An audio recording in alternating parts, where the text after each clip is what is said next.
begins at work, performing a service on which every man, woman, and child, important people in the lives of well-groomed and attractive women. For appearance sake, these workers are a necessary part of our lives. For more than 6,000 years, the art of cutting hair has been practiced as a craft. In ancient Egypt, barbers trimmed the square-cut beards of the pharaohs. Today, they care for the square cuts on top of the head. The modern mirrored barbershop of today is quite different from the tonsorial parlor of 50 years ago. But the barber's work remains the same. A never-changing part of his job is reassuring youngsters who, while they may not object violently, are still a bit hesitant about a haircut.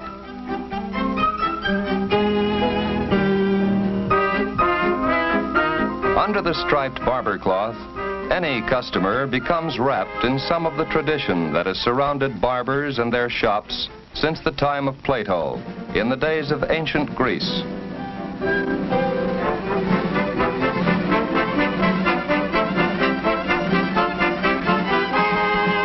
The first barbering clubs were formed where men would meet to discuss the topics of the day while having their hair trimmed and beards curled.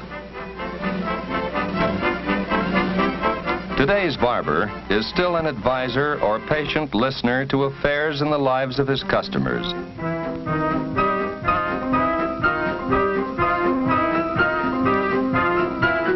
To women, a beauty salon is more than a feminine barber shop. It is a place where they may be transformed from commonplace to outstanding, where natural beauty is developed and accentuated.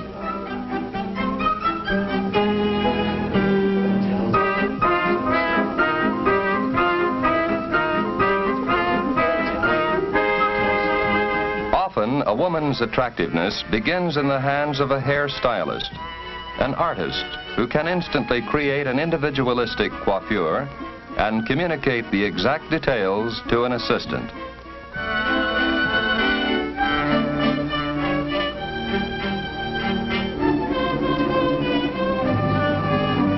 Hairdressers learn by doing, following the instructions of the stylist, who may be guided by the season, the shape of the head, or features of the face.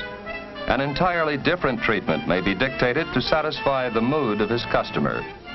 From courts of royalty, the beautician has become an important part of everyday American life. Just as a beautician learns the craft on the job, a barber begins as an apprentice in an established shop. In times past, a young man learned how and went to work. Now, in all but a few states, he must be schooled and examined before he can be licensed as an apprentice and then as a journeyman barber. Eventually, he may open his own shop where he might begin training licensed apprentices himself. The transformation that can take place in a young girl's appearance simply by changing the style of her hair is deftly accomplished in the hands of an experienced beautician. That little girl look can be replaced by sophistication with quick strokes of scissors and comb.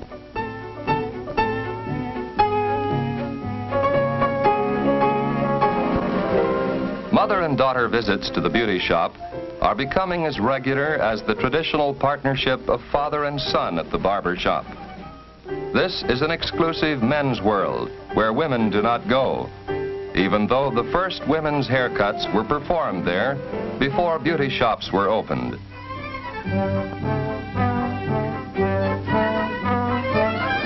Many women average 2 hours a week in a beauty salon. The care given their crowning glory depends on how much time they can give it and the skill of the beauty operator. Since 1945, an increasing number of men have chosen the beautification of womankind as a career. Their customers have confidence in their judgment because, after all, who is more appreciative of beautiful women than a man? The way to beauty may not be the most attractive, but the admiring glances that result are worth it.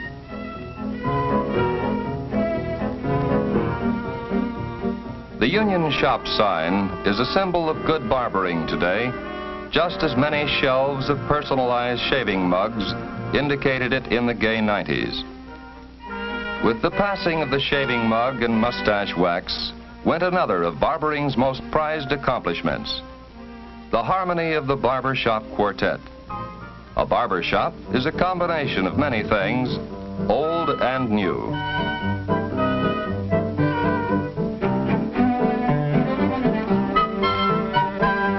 At one time, a man visited a barbershop as much to relax as to have his hair attended.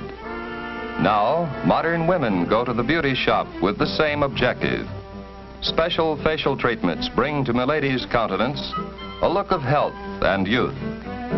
A manicurist shapes and polishes her nails to accentuate the length and gracefulness of long, tapering fingers.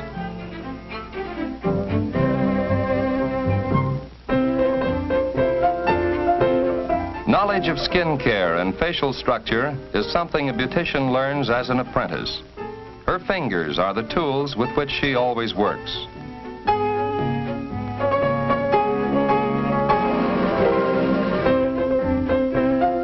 The direction in which they move, the rhythm of the massage, perform another kind of beauty magic.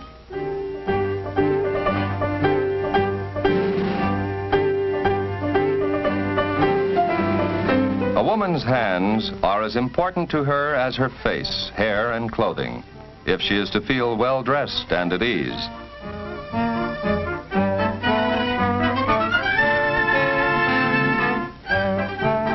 Men are no more without vanity than women. As members of a civilized society, we are concerned with our appearance before others. In earliest civilizations, the barber has been an integral part. While we are not too sensitive to changing fashion and style, it was not always so. Men once wore wigs and elaborate haircuts that required more hours to prepare than many women spend before their mirrors today. The convenient shortcuts men now wear require less time. But father and barber begin early to train a youngster's hair to the shape it will take as he grows.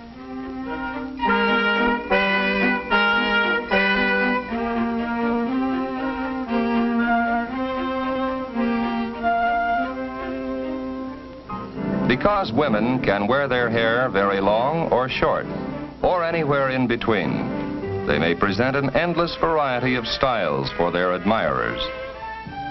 Of course, once long hair has been cut short, only time can change it back.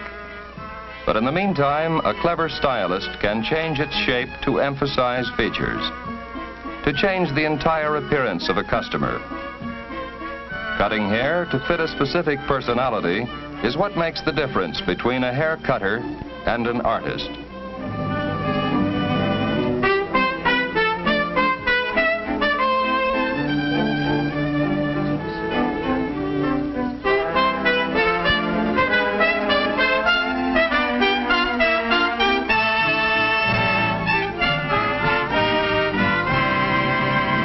It is amazing how happy a boy can look after a haircut, especially as soon as he steps down from the barber chair. To most of us, when we are young, haircuts seem pretty useless, since the hair will always just grow back again. For some of us, anyway. But when you're on your way to meet your best girl, it's worth all the trouble.